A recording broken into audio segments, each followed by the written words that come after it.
فيديو لكاميرا مراقبة يظهر طفلة بينما تجرها حافلة مدرسية في شارع بمدينة لويسفيل، كما تظهر سيارة مسرعة تحاول تجاوز الحافلة.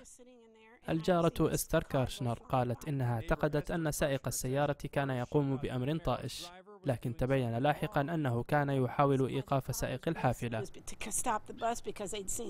وتمكن من فعل ذلك حقا، في حين هرع سكان المنطقة لمساعدة الطفلة التي وصفت بأنها في الخامسة أو السادسة من العمر.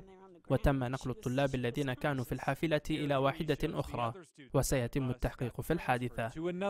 هذا الرجل يقول إنه لا يتخيل أنه تم جر الطفلة من تلك الزاوية إلى هذا المكان دون معرفة السائق.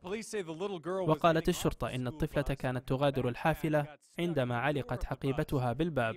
وقال الجيران إنه تم جر الطفلة لمسافة تقارب طول ملعب كرة القدم.